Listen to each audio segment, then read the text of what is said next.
Hey everyone, welcome back to your YouTube channel pre English. Guys, आज की ये video आप लोग के लिए बहुत ही ज़्यादा इंपॉर्टेंट है। गाइज, अगर मैं आपको ये बोलूँ कि अब तक जितनी भी मैंने प्रीवियस वीडियो बना रखी हूँ उन सब में से ये वीडियो सबसे खास और सबसे ज़्यादा इंपॉर्टेंट है, तो आपके मन में ये सवाल आएगा ना, क्यों ये इतना ज़्यादा इंपॉर्टेंट है? अब तक की सारी वीडियो में यही वीडियो क्यों इंपॉर्टेंट है? क्योंकि यही जो वीडियो है एक अच्छे इंग्लिश स्पीकर की हेल्प करते हैं इंग्लिश बोलने में। अब अगर मैं आपको एक अच्छे इंग्लिश स्पीकर और आपको एक दूसरे के सामने खड़ा कर दूं और मैं आपको बोलूं कि अब दोनों आप बात करो, तो आप नहीं बात कर पाओगे। लेकिन जो एक इंग्लिश स्पीकर है, जो इंग्लिश बोलने में माहिर है, वो काफ़ी अच्छे से अंग्रेजी बोल पाएगा। लेकिन उसी बीच में अगर ये बोल दूं कि अच्छे इंग्लिश स्पीकर को अगर मैं ये बोल दूं कि ये जितने वर्ड्स जो आज की इस वीडियो में आपको करवाने वाली हूँ, इन वर्ड्स का यूज़ नहीं करना है, इन सारे वर्ड्स को नहीं यूज़ करो, अब अंग्रेजी बोलो, तो विश्वास नहीं करोगे, आप में और वो इंग्लिश स्पीकर में कोई फ़र्क ही नहीं रह पाएगा। क्योंकि इन वर्ड्स के बिना अंग्रेजी कुछ है ही नहीं। उसकी इतने सालों की पढ़ाई लिखाई वो सारी धरी की धरी रह जाएगी अगर ये इंग्लिश के वर्ड्स का यूज़ वो अपने डेली लाइफ में नहीं किया तो। जी बिल्कुल, ये अंग्रेजी के वर्ड्स अगर आप सीख लेते हो तो आप भी अंग्रेजी बोल पाओगे। आप सही यूज़ करना, इन वर्ड्स का सही यूज़ करना सीख जाओगे ना, आप भी एक अच्छे इंग्लिश स्पीकर बन पाओगे। इसीलिए मैंने बोला कि अब तक की जितनी प्रीवियस वीडियो सबसे ज़्यादा खास और सबसे ज़्यादा इम्पॉर्टेंट है, क्योंकि इससे वीडियो से आप एक अच्छे इंग्लिश स्पीकर बन पाओगे। अंग्रेजी की आत्मा है ये, अंग्रेजी का जो महल है ना, वो सब इसी से टिका हुआ है, इसी पे टिका हुआ है और इसके बिना कुछ नहीं है। तो अगर आप एक नॉर्मल, अभी आपको कुछ नहीं पता, अगर अंग्रेजी के ABCD आप जानते हो ना, अगर इन वर्ड्स को सीख जाओगे ना, तो धीरे धीरे आप इतने ऊपर जाओगे कि आप एक अच्छे इंग्लिश स्पीकर बन पाओगे। सबसे पहला वर्ड है हमारा आई। आई को इंग्लिश में कहा जाता है मैं। आई का मतलब होता है मैं। उसके बाद जब भी आपको खुद के बारे में बोलना हो, मैं एक गायक हूँ, मैं एक टीचर हूँ, मैं एक प्रिंसिपल हूँ, मैं एक स्टूडेंट हूँ, मैं एक सिंगर हूँ, मैं एक डांसर हूँ, जो भी आपको बोलना हो, खुद के बारे में बतानी हो, तो आप यूज़ करोगे आई का। इसकी प्रोनाउंसिएशन यानी कि कैसे आपको इंग्लिश में इसे बोलना है, यहाँ पे मैंने लिख रखा है, तो बोलना भी कितना आसान हो गया। ये अंग्रेजी के वर्ड्स हैं ना, इसी से आप अंग्रेजी बोलोगे, विश्वास कीजिए, लेकिन स्किप नहीं करना है। तो जब भी खुद के बारे में बताओगे तो आपको यूज़ करना है आई का। वैसे ही अगर आपको बोलना हो आप या फिर तुम, आप या तुम का यूज़ करना हो, तो आप यूज़ करना यू आर अ डॉक्टर, तुम एक डॉक्टर हो या आप एक डॉक्टर है। You are a teacher, you are a principal, you are a student, you are a singer, you are a dancer. तो तुम या आप के लिए आपको यू का यूज़ करना। आप भी ऐसे अंग्रेजी बोलने लगोगे अगर इसका यूज़ सही ढंग से करने लगे। अब है हम के लिए आपको यूज़ करना वी। हम यानी कि आप है, आपका फ्रेंड लोग है, तो ऐसे आप बताना चाहते हो तो आप हम बोलते हो ना, तो हम या हम लोग, उसके लिए आप यूज़ करोगे वी WE वी। अब है वे बोलो या वे लोग, वे लोग यानी कि आप किसी से कोई इशारा करके बता रहे कि वे लोग जो खड़े हैं ना, यानी कि बहुत सारे लोग हैं, वे लोग जो खड़े हैं ना, वे मेरे टीचर हैं, तो हम बोलेंगे दे आर माई टीचर्स। वे लोग मेरे टीचर हैं, दे आर माई टीचर्स, यानी कि बहुत सारे टीचर हैं, उनको बताने के लिए हमने दे का यूज़ किया। ओके। अब है वह किसी बॉय यानी कि किसी मेल पर्सन की बात करेंगे, किसी पुल्लिंग की बात करेंगे, तो वहाँ पे यूज़ करेंगे ही। और वहीं वह किसी फीमेल यानी कि स्त्रीलिंग की बात करेंगे तो यूज़ करेंगे शी। ओके।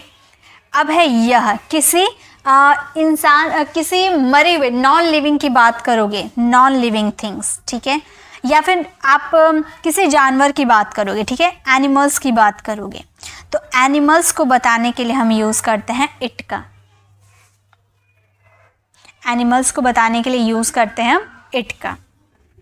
अब है माई यानी कि मेरा, जैसे यह मेरा घर है, यह मेरी कार है, यह मेरा बुक है, यह मेरा मोबाइल है, यह मेरा बुक कॉपी है, तो मेरा यानी कि my book, my pencil, my car, this is my car, यह मेरा कार है। ओके।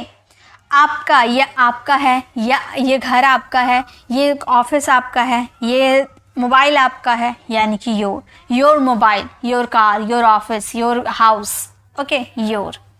हमारा, ये घर हमारा है, ये मोबाइल हमारा है, तो उसके लिए हम आवर का यूज़ करेंगे, आर, ओके।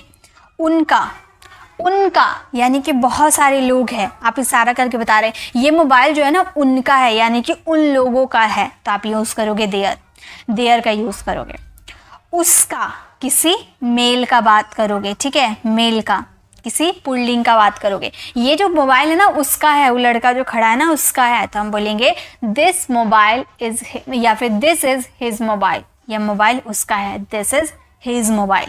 और अगर वही फीमेल की बात करोगे, यह उसकी मोबाइल है या उसका मोबाइल है। अगर गर्ल की बात करोगे तो आप बोलोगे this is her mobile, this is her mobile, okay. It's, इसका मतलब इट्स, जैसे कि ये जो लकड़ी है ना उस बेड की है, यानी कि हम बात करें नॉन लिविंग, जो चल फिर नहीं सकता है, जो निर्जीव है, निर्जीव वस्तुओं के लिए भी हम इट का यूज़ करते हैं, तो आप इट का यूज़ कर सकते हो नॉन लिविंग थिंग्स के लिए, ठीक है। अब है मुझे, जैसे ये किताब मुझे चाहिए, ये घर मुझे चाहिए, ये घर मेरे नाम की है, ये घर मेरा, मतलब आपको कोई मुझे चाहिए, मतलब मुझे पैसे चाहिए, मुझे किताब चाहिए, मुझे घर चाहिए, मुझे कुछ रोटी चाहिए, तो मुझे यानी कि मी, जैसे कि ही इज़ कॉलिंग मी, वह मुझे कॉल कर रहा है, ठीक है, मुझे के सेंस में आपको यूज़ करना है मी का। अब है आपको, उसके लिए यू, ठीक है, वह आपको बुला रहा है, ही इज़ कॉलिंग यू, आपको यानी कि यू। हमें के लिए क्या यूज़ करना है, अस, हमें मीन्स अस। अब है उन्हें कोई बुला रहा है, उन्हें, तो हम क्या यूज़ करेंगे, डैम, उन्हें यानी कि डैम। उससे, किसी बॉय की बात करें, किसी मेल पर्सन की बात करें, तो उसके लिए यूज़ करेंगे हिम। मेल की बात करेंगे ना, बॉय की बात कर लेंगे, पुल्लिंग की बात करेंगे तो हिम का यूज़ करेंगे। वहीं अगर फीमेल की बात करेंगे उससे आएगा तो हम यूज़ करेंगे हर, ठीक है। नेक्स्ट है इसे, यानी कि इट। अभी यहाँ पर नॉन लिविंग की बात करें, जैसे कि कोई किताब चाहिए, इसे ले जाओ, ये जो चेयर है ना, मतलब बोरे, इसे ले जाओ, तो हम इट का यूज़ कर सकते हैं, ठीक है। चलिए आगे बढ़ते हैं। नेक्स्ट वर्ड देखिए, अब है हमारा दिस का यूज़ किया जाता है यह के सेंस में, पास में है लेकिन एक चीज़ है, पास है लेकिन एक चीज़ है, सिंगल है, ठीक है, तो वहाँ पे आपको यूज़ करना है दिस। और वही दैट का यूज़ करते, वह दूर में एक चीज़ है, मतलब एक ही चीज़ है लेकिन दूर में है तो दैट। पास में है एक चीज़ तो दिस, दूर में है एक ही चीज़ तो दैट, ओके। दिस, ये दिस है, ये दीज है, दीज, ओके। ये सब पास की दो या दो से ज़्यादा वस्तु, पास है लेकिन दो या दो से ज़्यादा वस्तु है तो यूज़ करेंगे दीज का। पास है लेकिन एक है तो दिस, पास है लेकिन एक से ज़्यादा है तो दीज। दूर है लेकिन एक है तो दैट, और दूर है लेकिन दो से ज़्यादा है तो दोज। ये दूर है लेकिन दो से ज़्यादा है तो दोज, ओके। ये चीज़ याद रखिएगा, पास है लेकिन एक है तो दिस, पास है लेकिन बहुत सारा है तो दीज, दूर है लेकिन एक है तो दैट, दूर है लेकिन बहुत सारा है तो दोज, ओके। आगे देखिए नेक्स्ट, अब हम बात करेंगे है। अब जैसे कि वह एक टीचर है, तो है के लिए हमने इज़ का लगा दिया, ठीक है, इज़, इसे क्या बोलते हैं, इज़। हूँ, आई के साथ क्या लगाते हैं, एम, हूँ, मैं एक टीचर हूँ, I am a teacher, am, okay. हो, तुम एक गायक हो, यू आर अ सिंगर, तो यू आर का यूज़ करेंगे, ठीक है। पास है, कोई चीज़ आपके पास होती है, आपका उस पर हक होता है तो आप हैज़ लगाते हो, और अगर प्लूरल है, एक से ज़्यादा है, तो वहाँ पर हैव लगाते हो। सिंगुलर के लिए हैज़, प्लूरल के लिए हैव, मतलब एक रहेगा तो हैज़ और एक से ज़्यादा रहेगा तो हैव। करना, कोई काम करना, उसके लिए आप यूज़ करते हो डू, और वहीं पर अगर सिंगुलर रहे, एक व्यक्ति रहे, तो वहाँ पे हम यूज़ करते हैं डज। ये प्लूरल के लिए, ये सिंगुलर के लिए, ठीक है। डिड, पास्ट में कोई चीज़ आपने किया तो आपने यूज़ किया डिड का।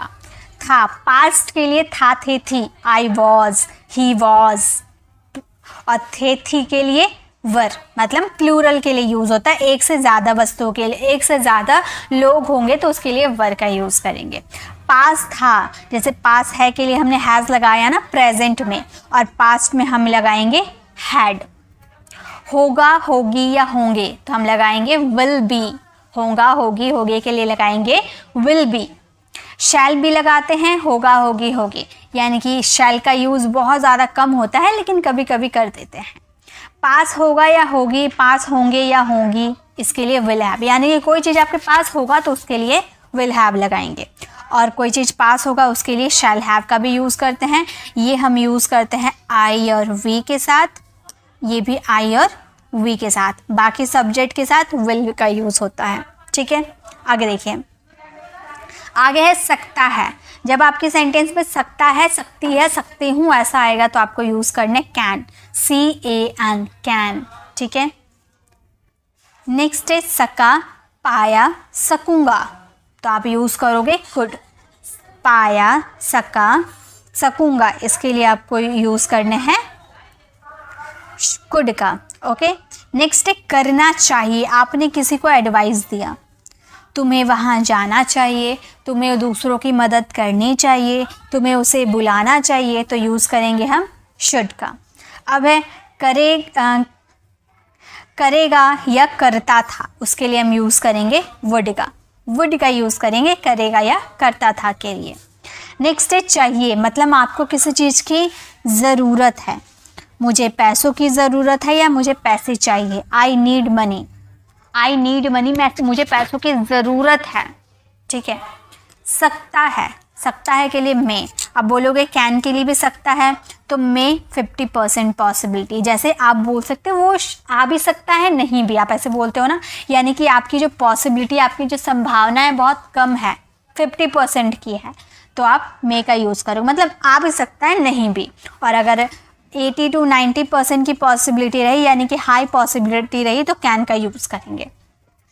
माइट का भी यूज़ सकता है 10 to 20%, यानी कि आपको लेस पॉसिबिलिटी, अरे शायद ही वो आ सकता है, इतना गारंटी नहीं है, शायद ही आ सकता है, तो उसके लिए आपको यूज़ करने माइट। ज़रूर चाहिए, मतलब आपके सेंटेंस में ज़रूर, पक्का या अवश्य आ जाता है तो आप मस्ट का यूज़ करना, ओके, मस्ट। अब है करना चाहिए, तुम्हें वहाँ जाना चाहिए, तुम्हें दूसरों की मदद करनी चाहिए, तुम्हें उसे बुलाना चाहिए, तो हम यूज़ करेंगे ऑट टू का, ऑट टू। साहस है, यानी कि आप में करने की हिम्मत है, मुझ में वहाँ जाने की हिम्मत है, मुझे उससे बात करने की हिम्मत है, मुझे इंग्लिश बोलने की हिम्मत है, तो डेयर, डेयर का यूज़ करेंगे। कोई चीज़ में साहस है या हिम्मत है, डेयर है, ओके। नेक्स्ट है पड़ता है, मतलब आपको कोई काम करना पड़ता है, मुझे वहाँ जाना पड़ता है, मुझे खेलना पड़ता है, यानी कि कोई काम आपको करना पड़ता है तो आप यूज़ करोगे हैज़ टू का, ठीक है। कोई काम आपको करना पड़ता है तो आप यूज़ करोगे हैज़ टू का। पड़ता है हैव टू, यानी कि ये यूज़ होगा सिंगुलर, यानी कि एक पर्सन रहेगा ना, सिंगल रहेगा तो यूज़ करेंगे हैज़ टू, और ये होता है प्लूरल, जब बहुत सारे लोग होंगे तो हम प्लूरल के साथ हैव टू का यूज़ करेंगे। पढ़ा या पढ़ता था, पास्ट में सभी सब्जेक्ट के साथ हैड टू यूज़ करेंगे। अब पड़ेगा, फ्यूचर में आपको कोई काम करना पड़ेगा तो विल हैव टू का यूज़ करेंगे, ठीक है।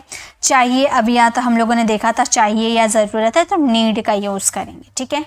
करता रहता है, मतलब कोई काम वो जाता रहता है, वह अंग्रेजी बोलते रहता है, वह रोज़ प्रैक्टिस करते रहता है, तो हम यूज़ करेंगे कीप ऑन।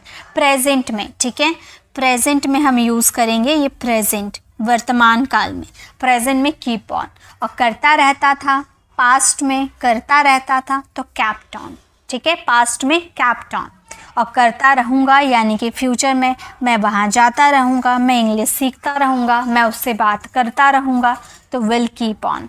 ओके, नेक्स्ट है वाला हूँ, मैं वहाँ जाने वाला हूँ, मैं अंग्रेजी बोलने वाला हूँ, मैं अंग्रेजी सीखने वाला हूँ, मैं उससे बात करने वाला हूँ, तो यूज़ करेंगे सपोज्ड टू का, सपोज्ड टू। ओके, अब ही वाला हूँ, मैं तो वहाँ जाने ही वाला हूँ, एग्ज़ाम आने ही वाला है, तुम पहुँचने ही वाले हो, यानी कि कोई काम भी जस्ट होने ही वाला है, तो यूज़ करेंगे अबाउट टू। ओके, तो ये कुछ वर्ड्स है, इसका यूज़ अगर आप करना सीख जाते हो तो आप भी एक अच्छे इंग्लिश स्पीकर यानी कि एक धारा प्रवाह इंग्लिश बोल सकते हो, फ्लुएंट इंग्लिश बोल सकते हो। तो अगर आपको भी अच्छा अंग्रेजी बोलना है, अच्छे अंग्रेजी स्पीकर की तरह अंग्रेजी बोलनी है, तो ये वर्ड को आपको सीखना होगा, इन वर्ड का यूज़ करना सीखना होगा। अगर आप ये सीख जाते हो, इसकी प्रोनाउंसिएशन ध्यान दीजिए, बोलना सीख जाते हो, तो बिलीव मी आप भी अंग्रेजी बोलने से हिचकिचाओगे नहीं, हेजिटेशन फील नहीं होगा, आप आराम से अंग्रेजी बोल पाओगे। तो आज की ये क्लास कैसी लगी कमेंट में ज़रूर बताइएगा। अगर आपको अंग्रेजी बोलनी है तो इन वर्ड्स को याद कीजिएगा, और ऐसी और भी कुछ ज़रूरी वर्ड्स अगर आपको चाहिए तो कमेंट में ज़रूर बताइएगा। इसकी सेकंड पार्ट ज़रूर लेकर आऊँगी, क्योंकि ऐसे बहुत सारे वर्ड्स होते हैं जिनका यूज़ करके आप एक अच्छे इंग्लिश स्पीकर बन सकते हो। अगर आप मेरे चैनल पर नए हैं और मेरे पढ़ाने का तरीका आपको पसंद आया तो सब्सक्राइब कर आने वाले बेल आइकन को ज़रूर प्रेस कीजिएगा, ताकि रोज़ आने वाली वीडियोस की नोटिफिकेशन आपको समय पे मिल जाएगी। I will see you in the next video, till then bye bye, take care.